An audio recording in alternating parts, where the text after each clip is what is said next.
Hello, it's your host Yurika. Welcome back to another episode of the Happy Child series. Today we have with us Helen Irelen. She's a credentialed school psychologist, licensed therapist, adult learning disability specialist, author, and world-renowned for her work in the area of visual processing disorders. Helen is the mother of a special needs son and is involved with the regional centers and housing for adults with special needs. 40 years ago, Helen made a discovery that resulted in marked improvement reading ability, concentration, attention for children and adults. Her work is expanded to help other populations, including those with learning disabilities, dyslexia, headaches, migraines, ADHD, autism, TBI, concussions, and special needs across the board. Today, there are over 130 Irlen testing centers and hundreds and thousands of Irlen screeners worldwide that uses the Irlen method to overcome a wide range of difficulties caused by visual processing problems. So welcome, Helen. Thanks for being with us today. Thank you, Yurika. You summarized it very nicely. Great. Helen, can you share with us a little bit about your journey as a mother with a son who had special needs and how that influenced you and your work that you do today? Yeah, I don't know if first of all, I think as a therapist and as a parent with a child with special needs, there has to be some kind of adjustment. I have two special children, one who's exceptionally gifted in all areas, and then I have a child, well, he's no longer a child who has developmental disabilities, speech and language issues, small motor, gross motor. And I have been involved in therapies with him forever.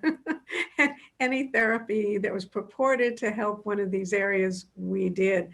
And he's now 40 years of age. And so there was a lot of mental changes that had to come about for me to have one child gifted and one child with special needs. And one of the things that I found was the fact that any little change or improvement that my special needs child met gave me as much pleasure and satisfaction as my gifted child and her achievements. And I think that's what parents need to realize is they have to adjust their perspective in terms of what achievements are and how much pleasure it needs to give you, whether it's academically or it's even in sports or anything else. And the other thing is for me that I had to learn because he was developmentally disabled is to reward any reward by allowing and promoting any of the areas of improvement or self-independence. And that's hard for a parent of a special needs child, is that self-independence, because you're kind of wanting to protect them all the way. Mm-hmm. And we didn't do that with David.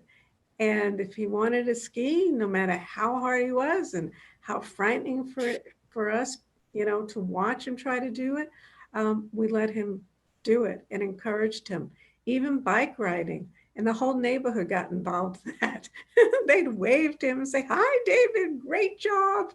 So, but it needs to be a change in terms of appreciating the child for what he can do, not for what you want him to do.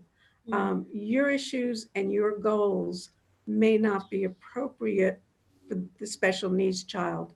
And it's up to you to change that and to feel as satisfied and rewarded with whatever little progress or a little things that they want to do. Because the main issue is at the end of the day is to have a child that's, if you can't, a child that's independent. Mm-hmm. And David is very independent to this day. Yeah, really very difficult for him. That's really interesting that you say that because I also, my background is I work with blind children, and I see a lot of this behavior from parents where they are so afraid to let their child do things by themselves because they're afraid that they might get hurt or they might, scratch a knee and all of these things. What advice, how can a parent kind of let go of some of those fears in order for their child to be more independent? That's hard. I don't know if there's any prescription for doing it except for to make the parent recognize that that benefits the child. Mhm. Their end goal is to have that child as independent as they possibly can be. And a lot of parents mother the child and is afraid to let go. And you just have to let go with some boundaries in the sense of watching and be there if you need to pick them up as David went rolling down his ski slope over and over and over again. We were down at the bottom waiting for him. He was following his sister and he shouldn't have been on that slope. But that's it. You're there, you can pick them up, but give them the chance to perform and see the areas that they can perform in and not worry about the areas that they cannot perform in. I worked with a parent yesterday, right, last week, and he's 19 years of age. He has autism, severe speech and language delays. I mean, he's at the 1% in a lot of areas. And this parent, he's their only child, has poured thousands and thousands and thousands and thousands of dollars into various therapies, anything that would have been purported to help that child, who's not a child now, he's 19. And at some point, you got to pull back and look at realistically where we are. I will also say the other fact that nobody tells you is that children sometimes who have delayed development and who struggle start to make progress later in life. So they start not at 5 and 6 and 7 when you would expect them to, but at 17, 18, 19. So that's interesting to realize. Okay. Yeah. Can you tell us a little bit about your work? I know you specifically work with visual processing information, and how does the brain's ability or lack of ability to process visual information show up as behavior challenges, reading challenges, lack of motivation, and other symptoms? Right. Well, and it gets misdiagnosed, and that's the main issue in terms of talking about it today. Give you a little bit background. I spent 10 years as a school psychologist and in within the same school district. So I had the ability to test children in elementary school and then follow them through, not just in elementary school, but middle school and high school. And what I found is two things. One is that children who struggle have a tendency to continue to struggle.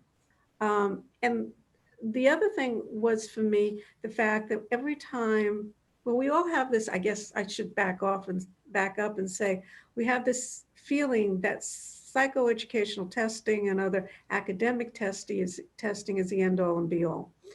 And when a child gets identified, then they get special help. And if they don't, then they don't get any special help. That frustrated the teachers when I'd say, this child just didn't test as having enough difficulties or difficulties that the child can get academic accommodations. And they say to me, come into the classroom and watch this child struggle. See how hard and difficult it is. I don't care what your tests say, there's a problem. And then following them through, that problem never went away. Um, and I kept saying to myself, what are the tests missing? What are we not asking? What questions aren't we asking? And I was offered the position to start the first program for adults with learning disabilities at a university level. And I thought, great, this is the population. I want to find out what questions we're not asking. First of all, they're 18 years of age and older. So you can't blame the problem on maturation. They have made it to a 4-year college working extra, extra, extra hard and extra long hours. Many of them stayed up until 2 o'clock in the morning to get their work done. So you can't call the problem motivational. And none of the testing that I do as a psychologist and a school psychologist pinpointed any kind of difficulty. So I figured, let me sit down and work together as a team. And I did something a little interesting. Instead of doing a psychological, academic kind of testing where we test and then we at the end look at all our scores and tell them what's wrong with them, I went back to the medical model. And the medical model is very different. When you go to see a medical doctor after they ask for your insurance card and all of that, the first thing the doctor says to you is, tell me what's wrong. Tell me your symptoms. Where does it hurt? What's happening? They ask you for information. And that's not what we do in the educational model. Mm. So I figured, let's try that model instead. So I started asking them questions. We started with reading because they all struggled with reading in the sense that it took them exceedingly long to do it because they had to do so much more rereading for comprehension. And I got better at asking the question. And I got better until I asked it in a very different way. I said, tell me what reading is like for you, not when you start, but when you get to that point where you want to stop or take a break or look up from the page. And then I started to get a lot of different responses. Oh, I'm tired. My eyes hurt. My head hurts. My stomach hurts. I can't see the print as well. Words are moving on. Well, they didn't know they were moving, but words were changing on the page. Things were happening. So it made it so much harder for me to look and to focus in on it. And then I'd lose my place and I skip words and I skip lines. So it's not the questions you ask, it's how you ask the question. So that was a major breakthrough for me. It was like, okay, now I know what's affecting their reading and their other academics. I need to figure a way to make it all better. So we brought in and tried every method that had ever been purported in the literature or tried out there to help reading. And none of them made a difference. But by that point, they had been working with me long enough that they could stop at that point when things got so bad that they wanted to take a break. And I could have them focus in on the page and say, is the print clear? Is it still? Is it moving? And they got to describe to me that things can go in and out of focus, that words can disappear, that things can jiggle, dance, vibrate, and I can go on because it's a whole list of different, what we call distortions that happen on the printed page. And so they knew what was going on and they knew how it felt. And I'm telling them at this point that things shouldn't look like this. They didn't know any different. They thought it looked like that for everybody. People who got headaches from reading thought everyone gets a headache. They just read long enough. So they don't know to complain because they think this is normal and it's just easier for everybody else. And someone brought in a red overlay that's used with red-green glasses to develop the dominant eye. And I placed the red overlay down on a printed page. And the person looking at the page didn't say anything, but one of the other adult students came over and looked over the shoulder and said, Helen, you remember we talked and discussed and I got aware that my print jiggles from side to side? It's still jiggling, but not as much. And that was the start of the breakthrough. And we ran to the theater department and got every plastic color theatrical gel and put it out. And everyone found a color. I had about 35 adult students in the program who were struggling. And everyone found a color, read with it for a month, and kept detailed notes about what was happening, what improved, what didn't improve. And at the end of the month, they were coming back just so excited that they could read now. They could read longer. They can read more comfortably. They were getting better grades. They were not having to spend hours and hours to get work done. They can do now in 20 minutes. And that exploded. They were so excited that they told everyone on campus. So all of a sudden, I had all these students coming into the learning disability program and saying, can we get help? Can you show me how we can get help? So that's how the discovery started. And it's all about your brain because all information is read and processed by the brain. Visual information is not read and processed by your eye. Your eye just directs the information on the right part of the retina so it can travel to the brain. And it's the brain part of the brain, which is right in the back of the brain, called the visual cortex, that is responsible for processing visual information. Now, when a lot of you think about it, when you look at an optical illusion, it's not supposed to be moving. It's not supposed to be doing all the things that it does. But that was set up to trick your brain. So your brain is working and working at processing it. And for the population that I'm able to help, that's exactly what's happening to them with black print on a white background, and especially on computer screens now today, because kids are spending 5 to 7 hours on computer screens, and parents are thinking they have ADD or ADHD, and they're distracted and they can't sit still. And once we had that and the information got out, and I had calls from 60 Minutes Australia, and we did a show there, and then we did 60 Minutes in the US, and the doctor shows and other shows, other populations were coming to me and saying, you know, that makes sense to me. I had adults who were diagnosed with autism coming to me and saying, you know, everything you describe on the printed page happens in my environment. Would your technique work for me as well?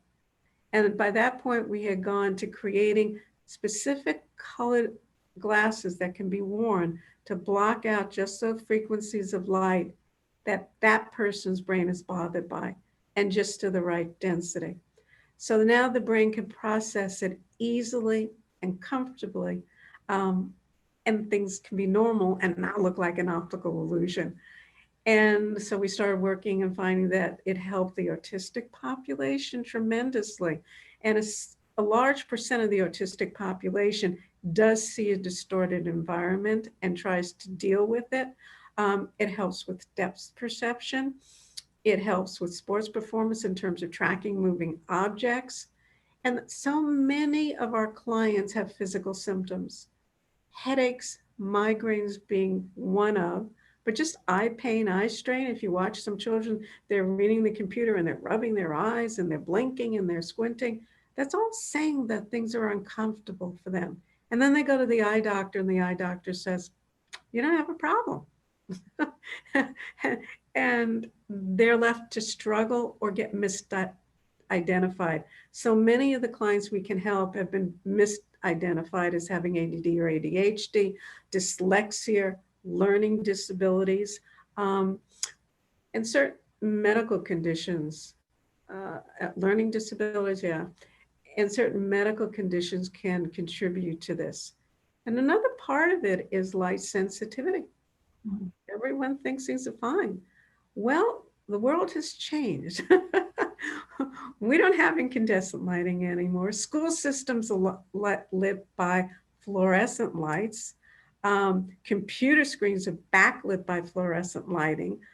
And the research is showing that this can affect the brain and the brain's ability to process visual information easily and comfortably. So that's what we're all about, is changing, you know, making a change. Changes people's perceptions to change their lives. And that's what we hear constantly is, you've changed my life. People cry.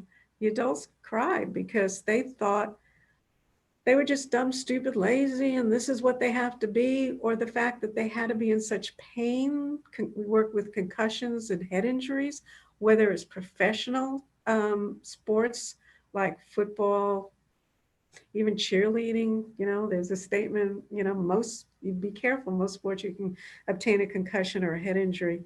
And even the military who've been over in Iraq and Afghanistan and experienced blast injuries and live with a headache every minute of every day that become a migraine once a day to once a week. And we're able to eliminate all those symptoms, give them back the opportunity to have the skills to be able to read, to think about advancing in professionally what they can do. And that's important. Mm-hmm. Yeah, and that's, you know, thank you for sharing all of that information.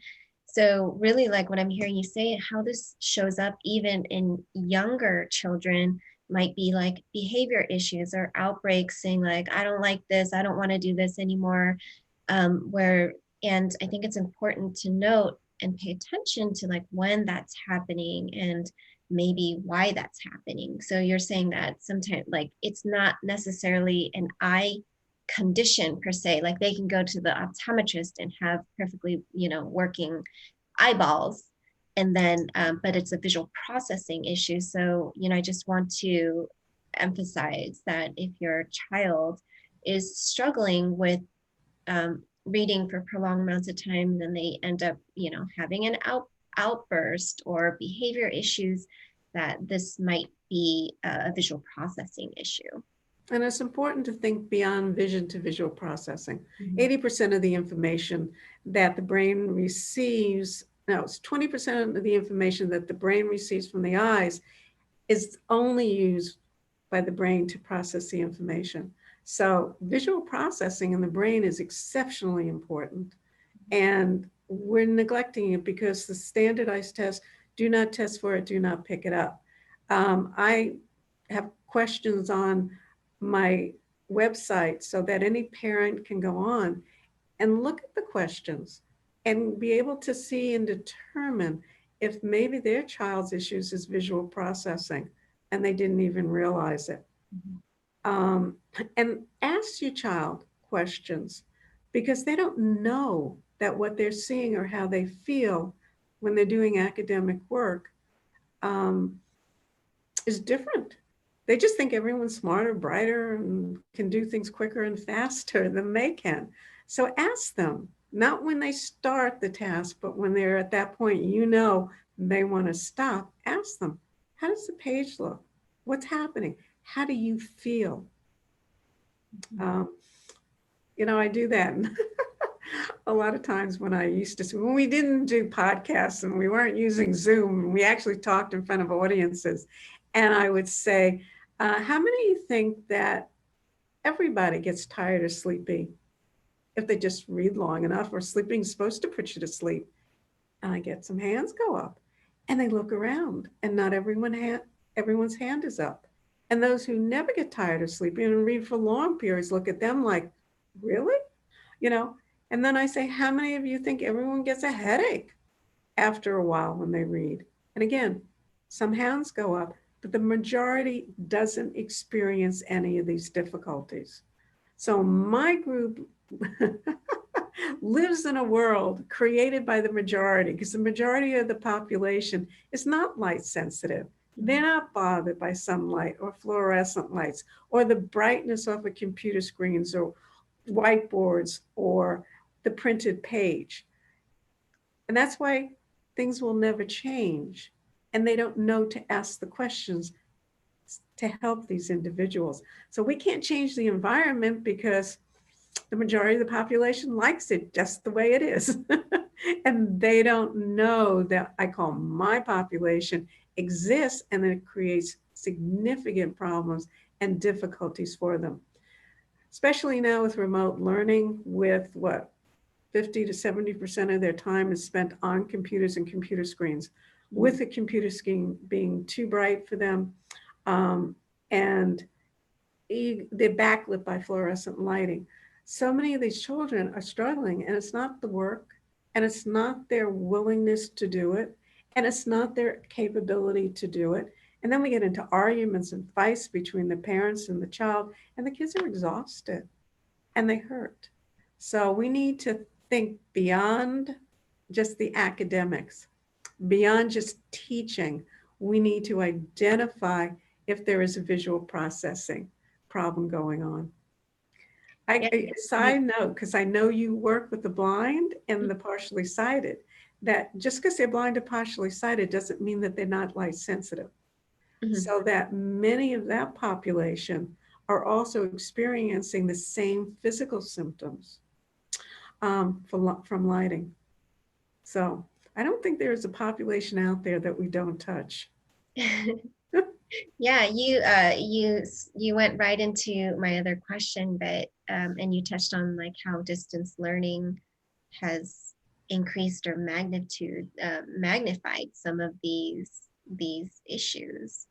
What do you think that students are struggling with the most in regards to distance learning? Is it just the sitting in front of the computer, vision, their eyes getting tired? Everyone has their own unique set of symptoms.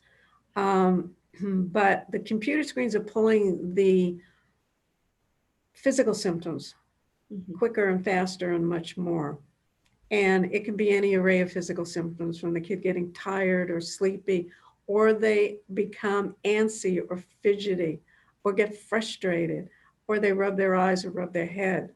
Um, and you're seeing that more with the computer screens because the parent's there and the child wants to get up, they want to walk around, they want to take a break, they want to get something to eat. Um, and they're on this screen for long periods of time. So learning has become painful and more difficult for them. Yeah. Um, yeah, I'm not sure how much longer this is gonna last, but I um, don't either. yeah, I know some schools are going into the hybrid system. So I think it's so important that children get that in-person instruction as well as the social interaction. I think that's so important, especially at those younger ages. There's so much to learn. Right. School is important. We hope someday they'll all be able to go back to school. And I'm sure the kids are hoping they'll get to go back to school. And the parents are hoping too. Yeah, we're all hoping. Um, so, what is one strategy or possible solution that parents can implement immediately to help with some of these challenges that their kids are having? Okay.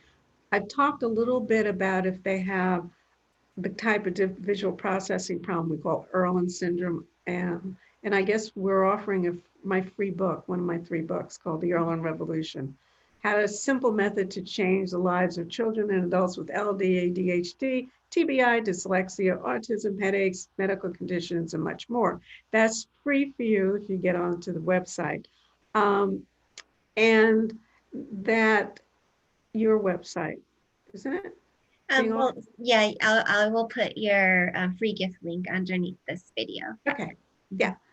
Um, so the one thing I'm going to say is, well, for the population we work with, lower the brightness on your computer screens, first of all. Look at changing the color of the background, which you can do on your computer screens. And if you get onto my website, I have little glasses at the top with different colors, and you can punch the colors and change the background and have your child or you look at it and try reading on the different colored backgrounds. And then start out at least by doing that. Um, some children like to be in dim lighting, and look at your lighting, whether you want it bright or dim, um, and ask the child what's the most comfortable. They can tell you that. So play with the lighting, play with print size as well. For Mhm. some children on the computer screen, the larger the print is, the better and easier it is for them to read. In addition, look at the type of print, because that makes a huge difference. Some of the prints are harder to read than other prints. I like Arial. It's a very simple, easy print.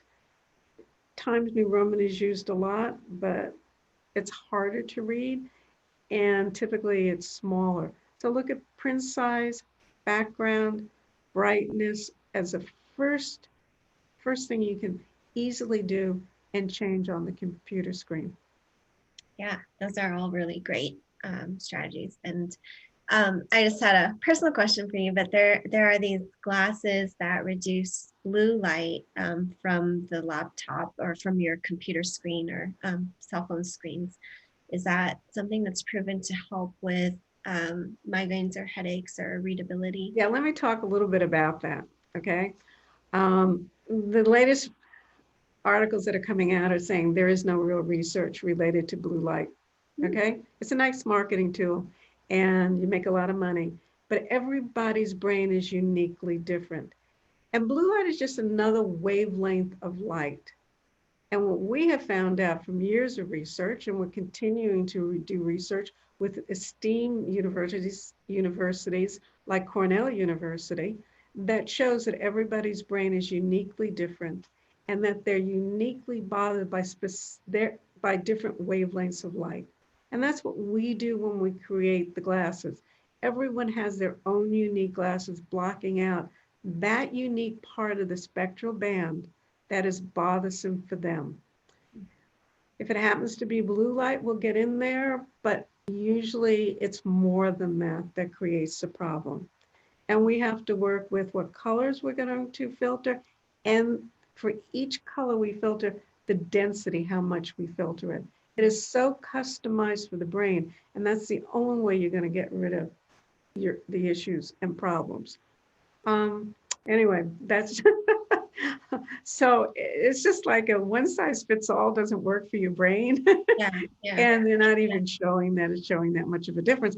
But it's a moneymaker for the Yeah, people. it's definitely marketing. Like, you hear it everywhere. And I mean, it's even on your computer and phone to be able to like change To some change of it the to the blue settings. light. Yeah. Yeah, right. All right. Well, that those 30 minutes went by so quickly.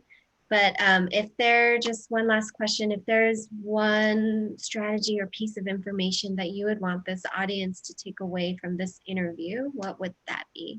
Mm.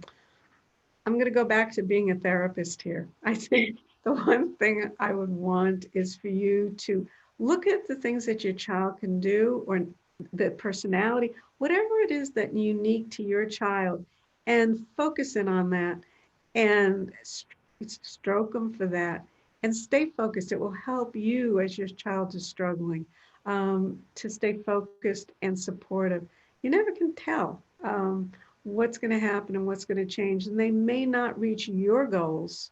So maybe you have to change your goals for that child. And that's what we had to do for our own child.